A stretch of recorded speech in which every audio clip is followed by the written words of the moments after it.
The former chairman of President Donald Trump's campaign received an additional 3.5 years in prison today. Paul Manafort had already been sentenced to just under 4 years last week in a separate case. Fox News correspondent Ellison Barber has the details. In a wheelchair, Paul Manafort sat before Judge Amy Berman Jackson and begged for mercy, at one point telling the judge, "I am the primary caregiver for my wife. She needs me and I need her. This case has taken everything from me already, my properties, my cash, my life insurance. Please don't take us away from each other for any longer than the 47 months imposed last week."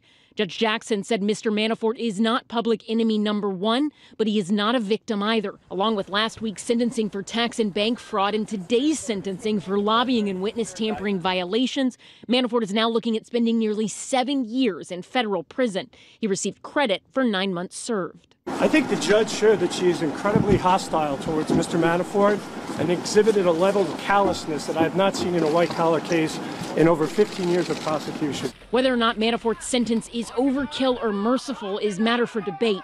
Manafort was only beginning to process the time when the Manhattan District Attorney indicted the 69-year-old on 16 charges related to mortgage fraud. We have no comments. If convicted, these would not qualify Manafort for a presidential pardon. I feel badly for him. But President Trump has not ruled out a pardon for Manafort's federal convictions. I have not even given it a thought as of this moment. In court today, the defense suggested Mr. Manafort's short stint as President Trump's campaign chairman is the real reason for his legal troubles. Judge Amy Berman Jackson said that argument falls flat. A crime is a crime, and, quote, saying "I'm sorry I got caught" is not an effective plea for leniency. Later, she added, quote, "The question of whether there was any collusion with Russia was not presented in this case, period."